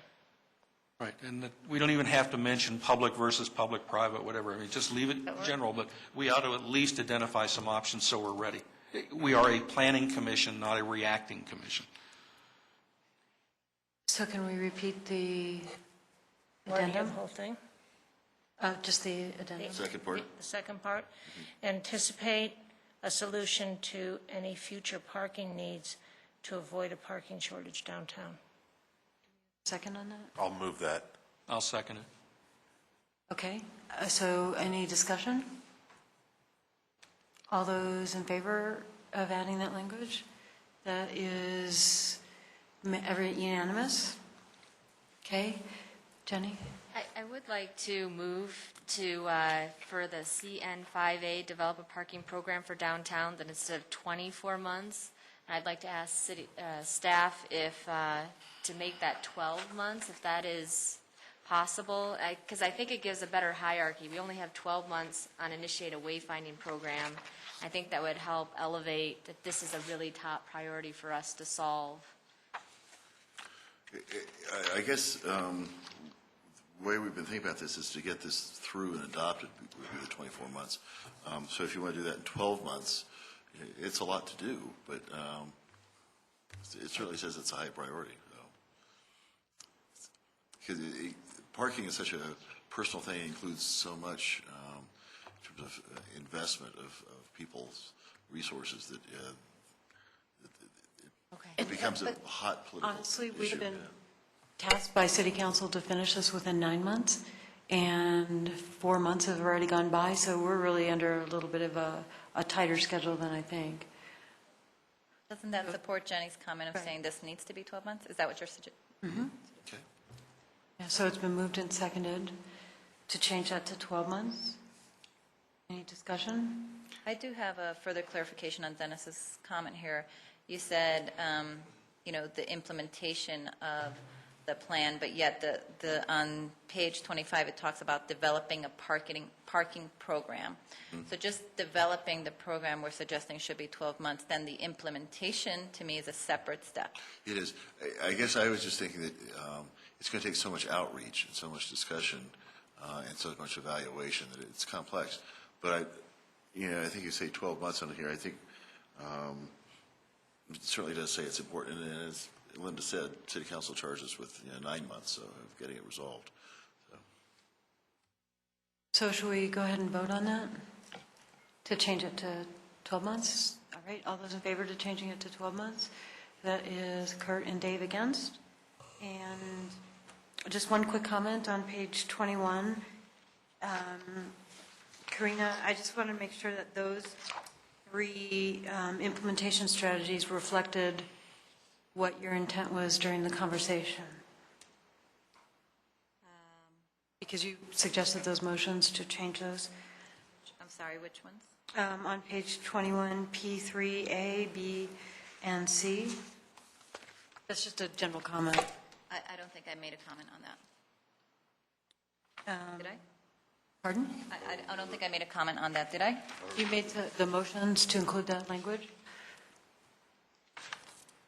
Or some of that language, part of the language in those three statements?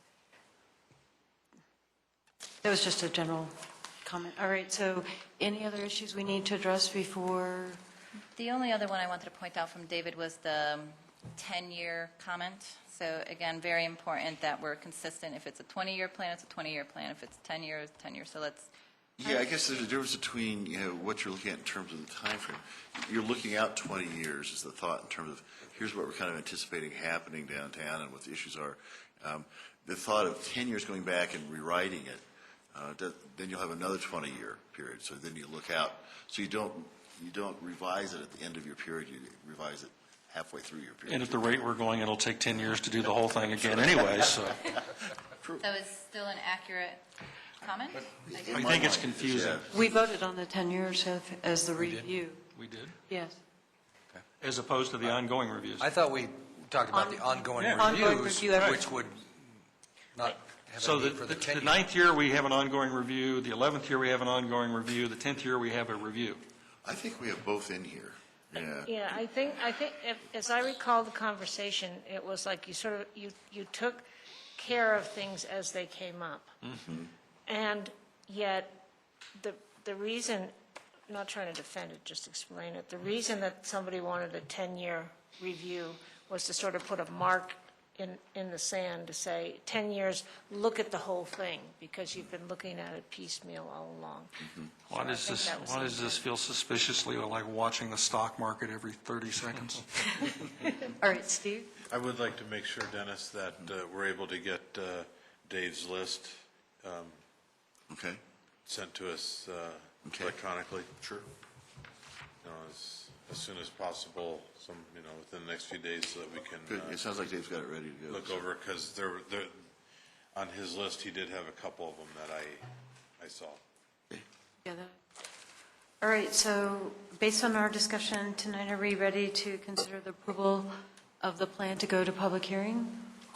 So do we have a motion? Can I make one other point, or Yes. ask one other question?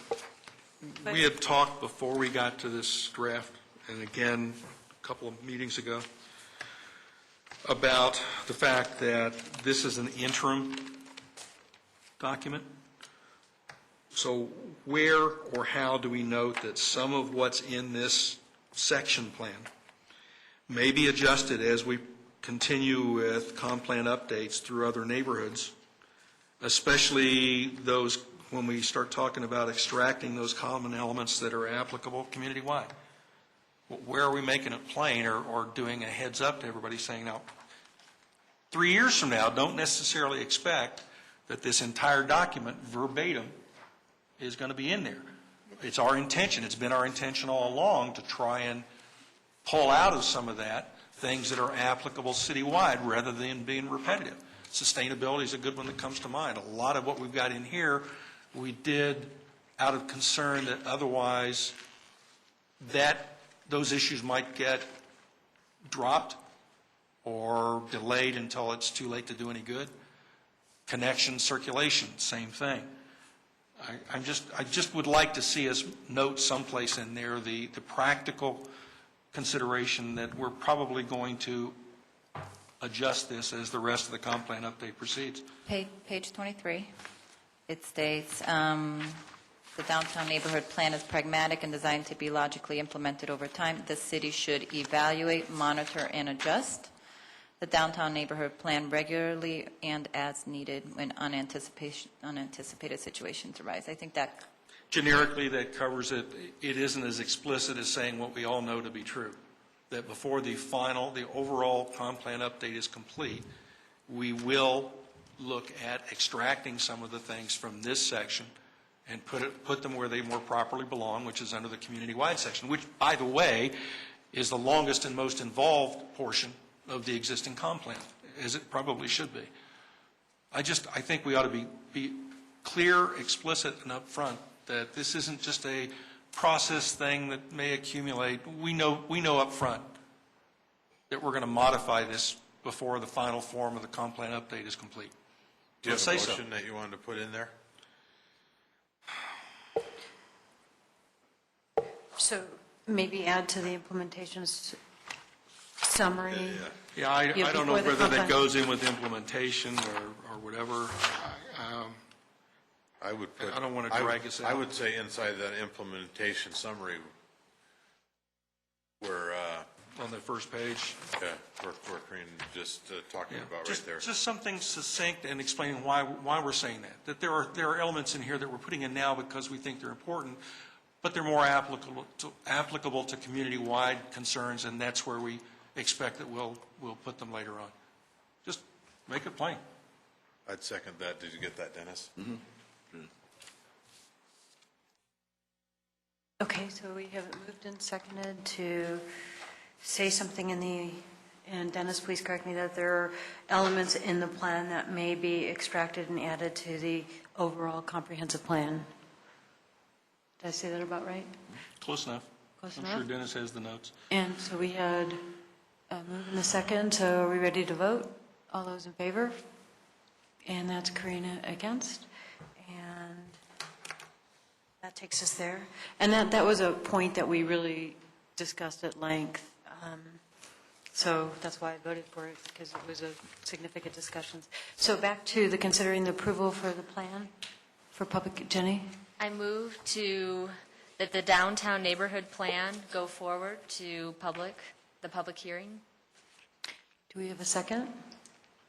I second. Okay, any discussion? With any of the changes from tonight? Right, with the changes as discussed tonight. Is that okay? I second, yeah, that's. Okay, so are we ready to vote? All those in favor of moving the comp plan to public hearing? Okay, that is unanimous. Okay, that takes us to the task to complete the plan and the process for the plan to review and adoption. I think we talked a little bit about it, Dennis. Do We you have. want to mention some more? Yeah, We've got 3 minutes, 4 we'll go minutes. back and make these changes, and then what we'll need to do is just think about the review from staff, from Chris, and from Charlie. We also, if you look at the list on the bottom of the other meetings, this includes some of the things. For example, Historical Preservation Board meets on the 15th, so we will get this on the agenda. I've talked to Andrea, she's been anticipating this coming forward, so they would have this added to what is already a very lengthy agenda for that meeting, but that they would then provide comments. It may take them to their second meeting, so that it may take them to their September meeting to finalize those, that they would put the form of a memorandum that they take to the public hearing, so they'd have their comments in that way.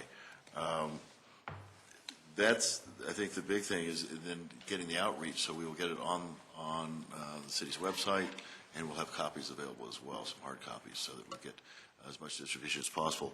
The other meeting that's on here that I would note is the meeting on September 7th, which is the Historic Downtown Littleton Merchants Association meeting, at which we should make a presentation in terms of here's what's coming forward. We have talked about it, over the last couple of years. I've been letting them know you're doing this, but let them know how to get copies of it, what the key issues are for them, and also encourage them to come to the public hearing and make comments. That's the most organized group that we have out there. Other than that, it's doing the outreach is the other key element of this, I believe. So, and Linda, I think, has put both of those meetings on her agenda, so on her calendar. So Made it yet, but I'll she's try. planning on being there. So that's right. So when do we plan to have the draft online available? Well, we need to make the changes. I'll check with Kelly and with Chris and see what their schedule is to make this kind of change. They did such a phenomenal turnaround the first time. They actually had a window, so we'll hope for another window when they can do this. I would think by the end of the week we could get it online, given what their schedule has been. And we'll let you know if there are any flaws in that something has happened to them, because this is Western Welcome Week starting, as you know, and so their schedule's pretty screwy right now. But in any case, will we be able to get this to the Historical Preservation Board Yes. before the 15th? 15th, yes, because it'll have to go out in the packets the end of this week as well. So. Okay, we're running close to 9 o'clock. Can we start the discussion on the date and format for the public hearing? Is that, Well, I'd like to at least talk about the date Date, before. yeah. Yeah, 'cause we need to have that when we start doing the advertising, start doing the outreach. When we go to HPB and when we go to Hoodlum and when we go online, it'd be great to have that. We can also do banners on Channel 8. There are lots of things we can do. I would think that, given the fact it's now the 8th of August, and I apologize, I'm gone at 1 week in September. It's looking like we're going to have a public hearing at our next meeting, so we'll have a regular meeting. And so we've got that coming up, but it's looking like. can we use that potentially as our public hearing date? No, in order to get enough, you spent a lot of time on this. I would hate to shorten it this end and not have people have an opportunity to look at it, to read it, and get enough information. The fact that HPB may need to go to their second meeting in September, and the fact that we don't get to Hoodlum until the first Wednesday in September, I would hope we could go to the 26th of September for that public hearing, which would be your second meeting in September. So what's a practical expectation on trying to get this publicly available online or in published form? We're hoping by the end of this week is what we're hoping, if possible, to have it online. We're able to do that. It just depends on what the turnaround is going to be. Yeah. And then what's For a both us and reasonable, upstairs. what's a reasonable time to allow the public to, A, notice it, and B, respond to it? It depends on everybody's schedule. It's a busy time of year. As school is starting, people are taking vacations, trying to cram those in.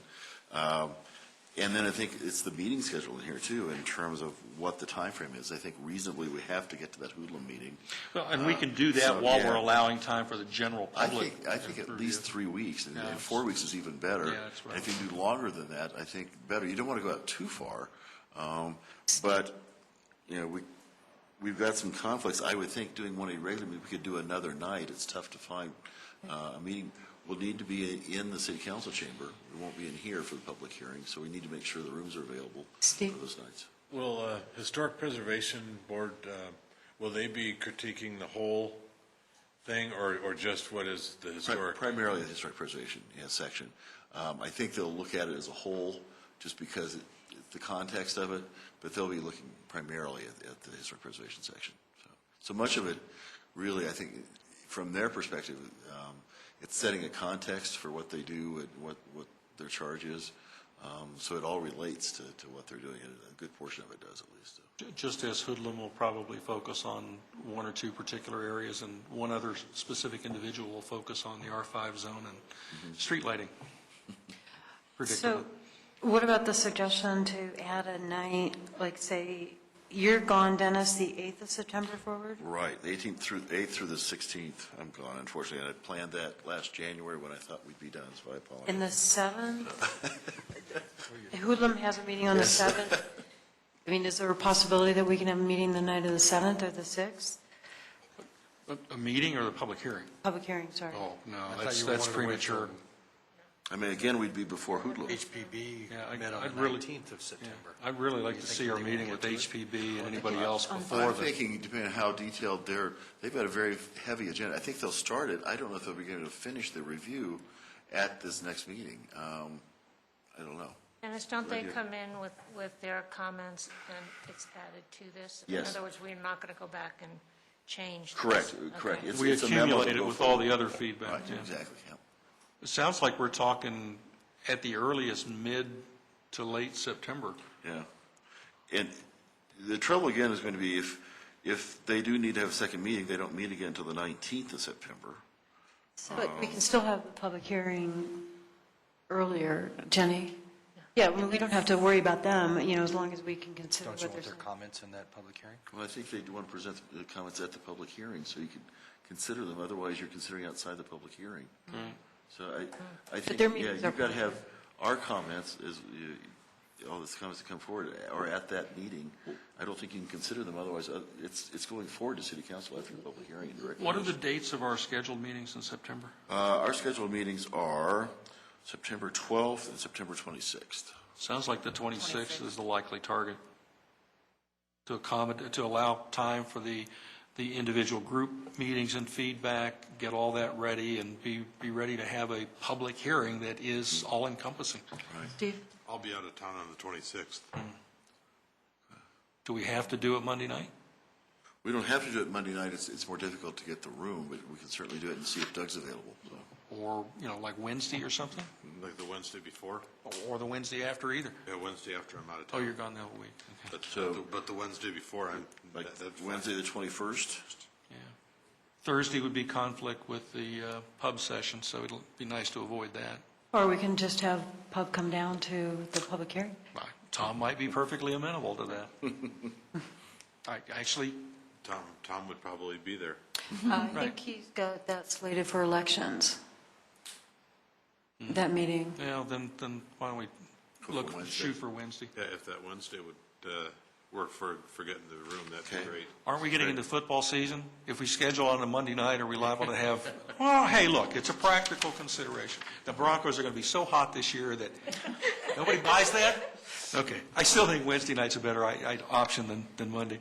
So Wednesday, the 21st, first we have as a public hearing, and then we can discuss on the first meeting in, And again, subject to the city council chamber being available. So.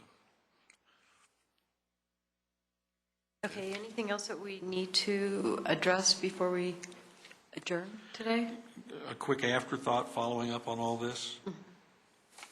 Is that going to leave us enough time to get this forwarded to city council with some kind of consolidation of our review comments Well, in a timely manner to avoid conflict with the city council election in November?